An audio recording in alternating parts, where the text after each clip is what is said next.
Morning म चाहिँ पुष्पलता लिम्बू अनि आज चाहिँ यस्तो हतार हतार भइरहेको चाहिँ पसल जानुपर्ने आज मेकअपको लागि रेडी थियो नि त त्यही भएर हतार हतार हतार हतार गरेर चाहिँ अब म रेडी हुन गइरहेको छु। फाइनली गाइस म पनि रेडी भइसकेँ। अब केटीहरूले के गर्दैछ होइन मेकअप गर्दैछु भनेर चाहिँ भन्दै थियो। मेकअप गर्दै होला सायद होइन, त्यो पनि हजुरहरूलाई म देखाउने छु। यति भन्दै म चाहिँ अहिले पसलतिर लागेँ।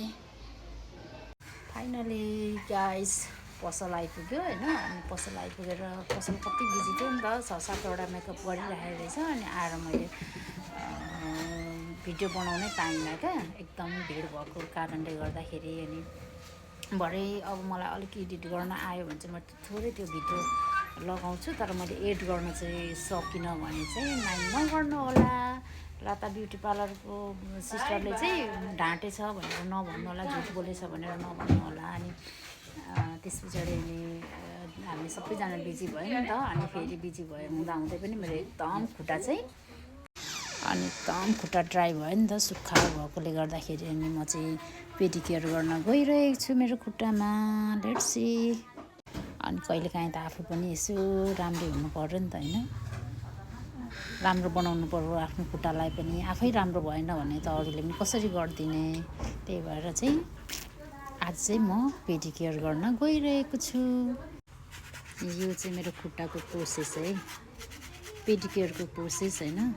राम्रो गर्छ उसले, युनिसा साम्बा होइन। हेर न कस्तो राम्रो देखेको छ। आज मेरो खुट्टा राम्रो बनाइदेऊ ल। राम्रो देखेछ यहाँ, हेर न यहाँ कति राम्रो देखेछ। आज कस्तो भएर इन्टरभ्यू भन न। म बाहिर पनि पठाउँछु नि त होइन। अनि त्यसले गर्दाखेरि आज उसको इन्टरभ्यू थियो। अनि इन्टरभ्यू थियो, खै कस्तो भयो भनेर सोधेको। बुवा भन्दैन, भन न कस्तो भयो तिम्रो इन्टरभ्यू। नमस्ते म्याम, मेरो इन्टरभ्यू आएको थियो, राम्रो भयो। के भन्यो अरे भन न, त्यो पनि भन न। केही हुँदैन क्या, के भयो भन न। वास भन्ने ठाउँमा चाहिँ धुलाउनु पर्छ भन अरे होइन। अब त्यस्तै हो कहिले काहीँ बोल्दै जाँदाखेरि होइन। अब मिस्टेक त भइहाल्छ नि। मिस्टेक नभइकन त हुँदैन। भन। एप्रोन छैन? एप्रोन किन छैन? लगाइरहेछौ त, बेल्ट लगाइदेऊ न। अनि केटीहरू चाहिँ पछाडि खाजाको लागि एकदम आलुहरू उसिन्दैछ। हामी चाहिँ खाजा नास्ता पनि यहीँ गर्छौँ है गाइज होइन। खाजा नास्ता कहिलेकाहीँ गर्नुपर्छ, पसलमै सेभिङ गर्नु पर्यो होइन।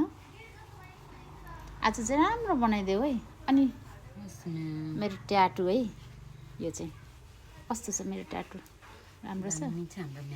अब मरेर लानु केही छैन, लगेर जाने भनेको यही हो होइन। यहाँ चाहिँ मलाई चाहिँ एउटा भाइले गरिदिनु भयो हो, राम्रो छ। अनि ऊ चाहिँ बिनु मगर, ऊ चाहिँ इन्डियाबाट आएको हो होइन। लान हो न, इन्डियाबाट त नि होइन। इन्डिया कुन ठाउँबाट भनिदेऊ न, भन्न त पायो नि त। तिनसुकियादेखि हो। नमस्कार बिनु मगर। म चाहिँ बिनु मगर हो, नमस्ते भन न। बिनु मगर नमस्ते। अनि उसले पनि मेनिकेयर पेडिकेयर गर्दैछ। उसको पनि एकदम राम्रो छ। मेनिकेयर पेडिकेयर राम्रो गर्छ, सबै काम राम्रै गर्छ। मेरो स्टुडेन्टहरूले नराम्रो त केही पनि गर्दैन साँच्चै, मलाई चाहिँ त्यस्तो लाग्छ होइन। त अब अल्छी गरेर बस्छ नि त कति त, त्यस्तोहरूलाई चाहिँ अब केही भन्नै सकिँदैन। नगर्नेहरू सबैभन्दा चाहिँ छोटो समयमा मजाले छिट्टो सिक्ने भने चाहिँ युनिसा साम्बा हो होइन। मैले अरूलाई पनि भन्छु, अरूलाई पनि उदाहरण दिन्छु। अनि एकजना दिदी हुनुहुन्थ्यो, माया दिदी। अहिले उहाँले चाहिँ 3-4 महिनामै होला, लगभग 3 महिना सिक्नुभयो मजाले। तर म बिहान आएदेखि बेलुकैसम्म उहाँ बस्नुहुने। उहाँले यस्तो छिटो सिकेर उहाँले पसल खोल्नुभयो, म नै छक्क पर्छ नि। अहिले चाहिँ ऊ छ क्या, युनिसा साम्बा। अनि ऊ पनि नगर्ने चाहिँ होइन, ऊ चाहिँ बिचमा फेरि इन्डिया गएर 3 महिना हराएर फेरि अहिले आएर काम गर्दैछ। राम्रो गर्छ, केटीहरूले नराम्रो गर्दैन। आफूलाई पनि खुसी लाग्छ, प्राउड लाग्छ नि अब आफ्नो स्टुडेन्टले राम्रो गर्दाखेरि होइन। अनि अर्को कुरा के भन्दाखेरि प्रायः चाहिँ म बाहिरको मान्छेलाई चाहिँ मेरो स्टाफ राख्दिनँ। जति म सिकाउँछु सिकेर छानेर होइन राम्रो स्टुडेन्टहरूलाई मैले लिने हो। बाहिरको मान्छे चाहिँ म मेरो स्टाफ चाहिँ बनाउँदिनँ। अहिले चाहिँ मेरो स्टाफहरू अहिले 5 जना छ। 5 जनामा हामी 4 जना 5 जना चाहिँ यहाँ काम गर्छौँ। मसँग 5 जना चाहिँ पार्लरमै काम गर्छौँ अनि 1 जना स्टाफ चाहिँ कस्मेटिकमा बस्छ अनि ढाकामा चाहिँ बहिनी बस्छ होइन। त्यस्तै छ दिनचर्याहरू त्यसरी नै बित्दैछ पुष्पलताको। अनि मेरो चाहिँ पेडिकेयर भइरहेको छ नि त, पेडिकेयर गरिरहेको छ।